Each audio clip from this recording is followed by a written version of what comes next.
Main के brain का आकार बड़ा होता है लेकिन याद करने की कैपेसिटी वुमेन में ज्यादा पाई जाती है। मेन का हार्ट जहां 1 मिनट में 70 से 72 बार धड़कता है, वहीं वुमेन का जो हार्ट होता है वो 1 मिनट में लगभग 80 बार धड़कता है। बायोलॉजिकल और न्यूरोलॉजिकल आधार पर मेन और वुमेन के शरीर में, ब्रेन में, बिहेवियर में कई दिलचस्प अंतर पाए जाते हैं। ऐसे ही 20 दिलचस्प अंतर आज मैं आपको बता रहा हूं, आप सुन करके शॉक हो जाएंगे। मेन के ब्रेन का जो न्यूरॉन्स होता है उनका जुड़ाव आगे से पीछे होता है, जो किसी भी एक काम पर फोकस करने और बैलेंसिंग पावर बनाने में मदद करता है। यही कारण है कि मेन का बैलेंसिंग पावर जो होता है वुमेन से काफी बेहतर होता है, जबकि वुमेन्स के ब्रेन का जो न्यूरॉन्स होता है वो लेफ्ट टू राइट यानी कि दाएं से बाएं होता है, जो सहज ज्ञान अर्जित करने और भाषा के प्रयोग में मदद करता है। यही कारण है कि वुमेन्स के भाषा के इस्तेमाल का तरीका जो है पुरुषों से बेहतर होता है। ऑन एवरेज ब्रेन का आकार मेन में वुमेन की तुलना में 10% बड़ा होता है, लेकिन ये इंटेलिजेंसी और बुद्धिमत्ता का यहाँ कोई मतलब नहीं है। क्योंकि मेन का बॉडी आकार बड़ा होता है इसीलिए ब्रेन का आकार भी उनका बड़ा होता है, लेकिन वुमेन के ब्रेन के ग्रे मैटर की डेंसिटी ज्यादा होती है, जो उनकी जानकारी प्रोसेस में मदद करती है। वुमेन में हिप्पोकैम्पस बड़ा होता है, जिसे मस्तिष्क का मेमोरी सेंटर कहा जाता है, जिससे वो छोटी से छोटी बातें, कुछ यादें लंबे समय तक याद रखती हैं। आप अपने घरों में देखते होंगे, हमसे और आपसे कोई चीज अगर नहीं मिलती है तो घर की औरतें उससे बड़ी आसानी से खोज लेती हैं, उन्हें याद रहता है कि वो चीजें कहां रखी गई। मेंस में ब्लड 5 से 5.5 लीटर पाया जाता है, जबकि वुमेन में 4 से 4.5 लीटर ब्लड पाया जाता है। रियल फैक्ट की बात करें तो ह्यूमन बॉडी के कुल वेट का 7% ब्लड होता है। मेंस में पर केजी 70 से 80 ml ब्लड पाया जाता है, जबकि वुमेन में पर केजी 60 से 70 ml ब्लड पाया जाता है।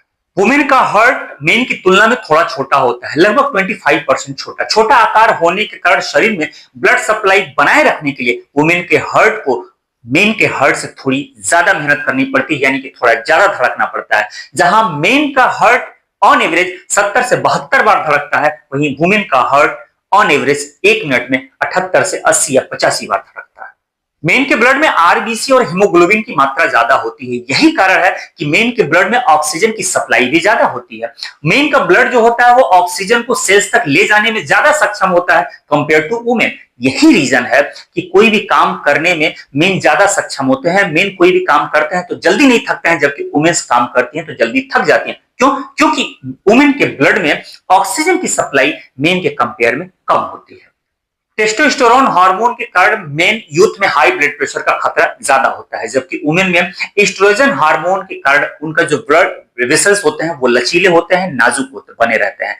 मोनोपॉज के पहले वुमेन में ब्लड प्रेशर का खतरा कम पाया जाता है। मेन की हड्डी और जोड़ आमतौर पर वुमेन से काफी भारी होते हैं, घने होते हैं, वजनी होते हैं, लेकिन वुमेन की पेल्विक बोन यानी कि कूल्हे की हड्डी मेन की तुलना में काफी चौड़ी और गोलाकार होती है, ताकि प्रेगनेंसी के टाइम यानी कि प्रसव के टाइम पर वो आसानी से सब कुछ संभाल सके।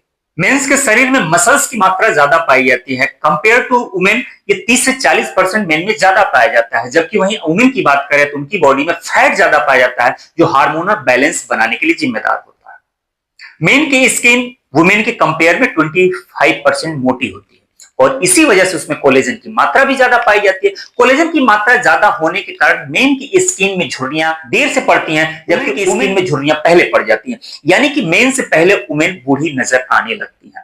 मस्कुल्स की अधिकता होने के कारण मेन के बेसल मेटाबॉलिज्म रेट वुमेन की तुलना में 5 से 10% ज्यादा होता है। यही कारण है कि मेन महिलाओं से ज्यादा कैलोरी खर्च करते हैं और इसीलिए वो ज्यादा वर्क कर लेते हैं। मेन और वुमेन दोनों के शरीर अलग अलग पेन को डिजर्व करते हैं। मेन तीव्र और अचानक होने वाले फिजिकल पेन को झेलने में अधिक सक्षम होता है, जबकि वुमेन प्रसव के टाइम पर एक लॉन्ग टाइम पेन को सहन करने की कैपेसिटी रखती है।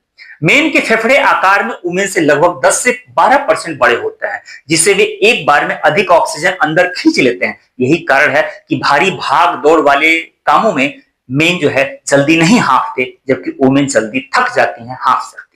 स्ट्रेस के समय मेन का शरीर फाइट एंड फ्लाइट यानी कि लड़ो और भागो मोड में जाता है, जिससे आक्रामक या बिल्कुल शांत होने का स्वभाव मेन में ज्यादा पाया जाता है। इसके विपरीत वुमेन में tend and be friend behaviour देखा जाता है, जहां वह टेंशन के समय में वो एक दूसरे से बात करना ज्यादा पसंद करती हैं।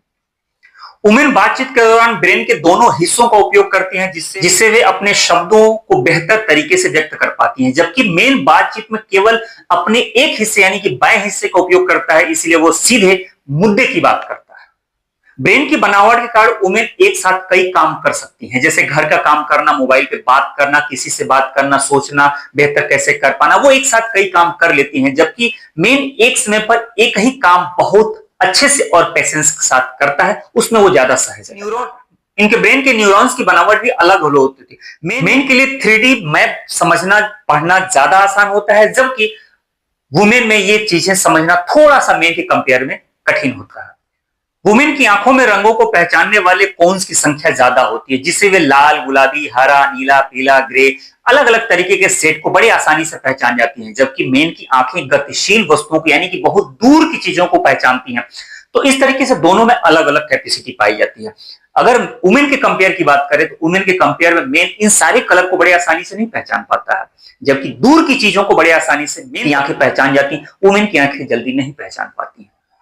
इम्यूनिटी की बात करें तो वुमेन में इम्यूनिटी सिस्टम पुरुषों से अधिक मजबूत होता है, जिससे वे इन्फेक्शन और अलग अलग बीमारियों से लड़ने की कैपेसिटी ज्यादा रखती हैं, वो जल्दी ठीक भी हो जाती हैं। हालांकि इसी हाइपर एक्टिविटी इम्यून सिस्टम के कारण महिलाओं में ऑटो इम्यून डिजीज ऐसे हो जाते हैं, जैसे कि थायराइड, गठिया, एथराइटिस। तो इस तरीके से ये बीमारियां महिलाओं में इसी वजह से ज्यादा पाई जाती हैं। ये सभी अंतर जैविक विकास और नेचर द्वारा दोनों को सौंपे गए हैं अलग अलग दायित्वों के आधार पर, जो पुरुष और महिलाओं दोनों को अपने आप में खास और एक दूसरे का पूरक बनाते हैं।